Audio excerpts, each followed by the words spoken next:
Bertemu kembali bersama Ibu dalam materi Bahasa Indonesia kelas 11 SMK dan SMA dengan materi mengonstruksi informasi dalam teks eksplanasi.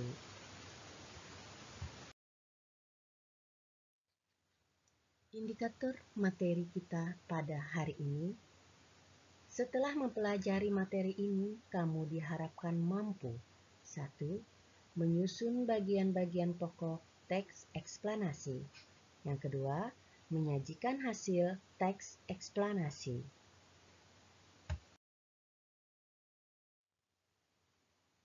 Pada pembahasan sebelumnya, kamu telah memahami bagaimana mengenali teks eksplanasi yang memuat pengetahuan dan urutan kejadian. Pada pembahasan ini, kamu harus mampu menyusun dan menyajikan teks eksplanasi.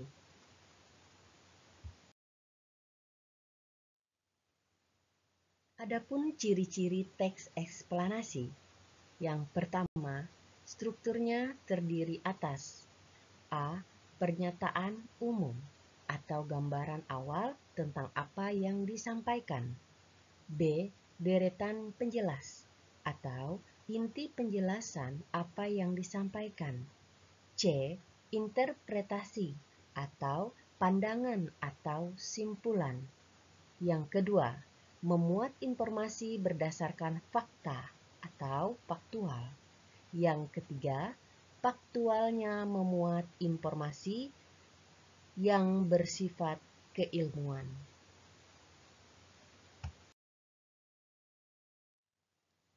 Perhatikan contoh teks di bawah ini, akan Ibu bacakan. Banjir merupakan fenomena alam yang biasa terjadi di suatu kawasan yang banyak dialiri oleh aliran sungai. Secara sederhana, banjir dapat didefinisi sebagai hadirnya air di suatu kawasan luas sehingga menutupi permukaan bumi kawasan tersebut. Dalam pengertian yang luas, banjir dapat diartikan sebagai suatu bagian dari siklus hidrologi, yaitu pada bagian air di permukaan bumi yang bergerak ke laut. Dalam siklus hidrologi, kita dapat melihat bahwa volume air yang mengalir di permukaan bumi dominan ditentukan oleh tingkat curah hujan dan tingkat peresapan air ke dalam tanah.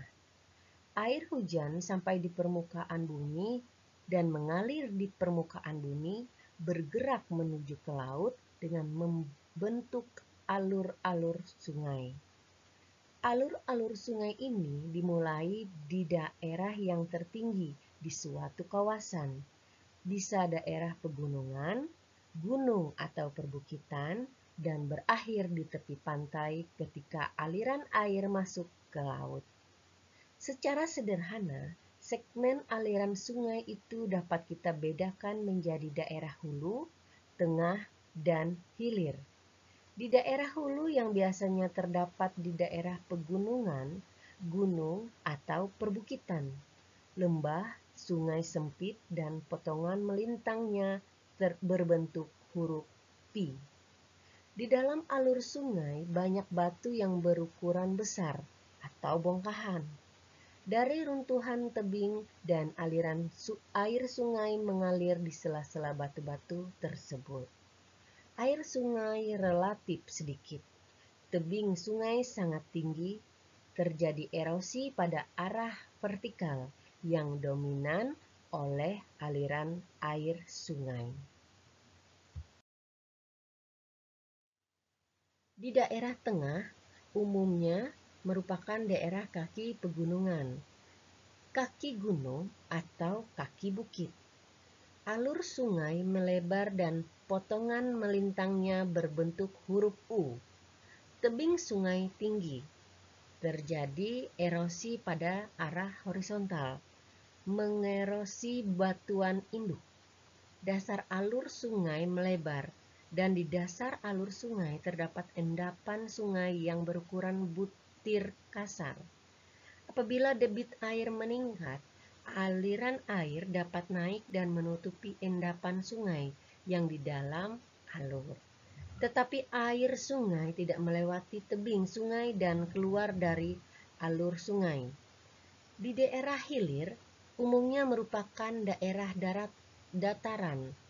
Alur sungai lebar dan bisa sangat lebar dengan tebing sungai yang relatif sangat rendah dibandingkan lebar alur. Alur sungai dapat berkelok-kelok seperti huruf S. Dikenal sebagai meander. Di kiri dan kanan alur terdapat dataran yang secara teratur akan tergenang oleh air sungai yang meluap sehingga dikenal sebagai dataran banjir. Di segmen ini terjadi pengendapan di kaki dan kanan alur sungai pada saat banjir yang menghasilkan dataran banjir. Terjadi erosi horizontal yang mengerosi endapan sungai itu sendiri yang diendapkan sebelumnya.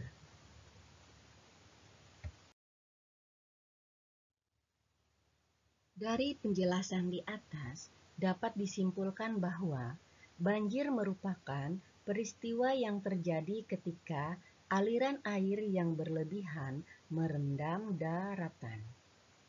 Banjir juga dapat terjadi di sungai ketika alirannya melebihi kapasitas saluran air, terutama di selokan sungai.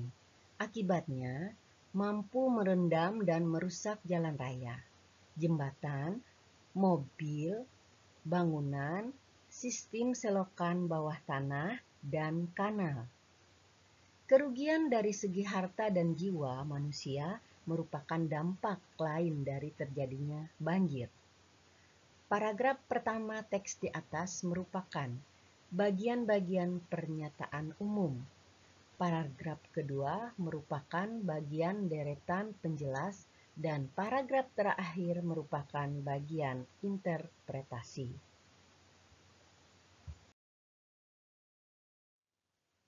Menyajikan hasil teks eksplanasi. Selain menyajikan teks eksplanasi, kamu harus mampu mengomentari pengerjaan hasil orang lain. Berkomentar itu ada dua. Yang pertama, di dalamnya merupakan kritik atau penolakan. Yang kedua, di dalam komentar itu ada dukungan atau pujian.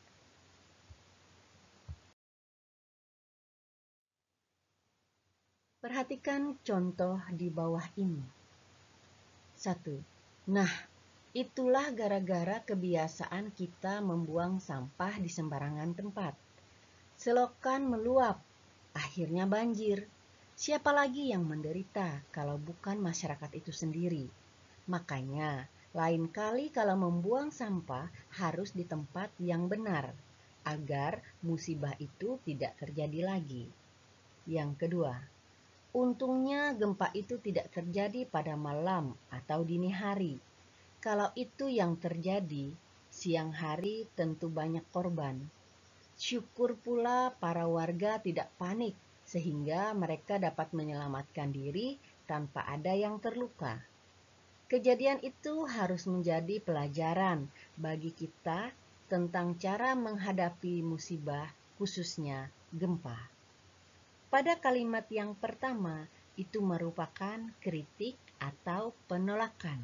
Sedangkan pada kalimat yang kedua merupakan dukungan atau pujian.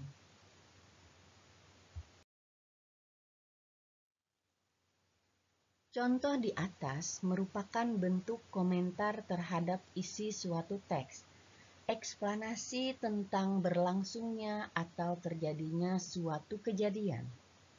Berdasarkan contoh itu, komentar dalam eksplanasi didefinisikan sebagai ulasan, tanggapan, atau sambutan, juga respon terhadap suatu yang didengar atau dibaca.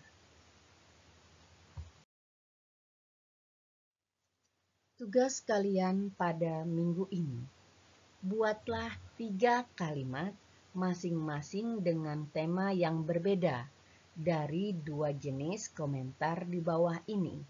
Yang pertama, kritik atau penolakan. Yang kedua, dukungan atau pujian. Dari kritik atau penolakan, kalian buat 3 contoh kalimat. Namun, temanya berbeda. Contohnya, yang pertama tema banjir, yang kedua gunung meletus, yang ketiga tanah longsor. Kemudian sama seperti dengan yang kedua, dukungan atau pujian.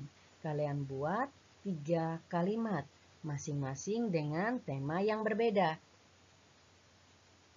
Tugas ini ditulis di buku tugas kalian, kemudian dipoto dan dikirim ke kantong tugas Google Drive kelas kalian masing-masing. Ibu tunggu paling lambat hari Jumat.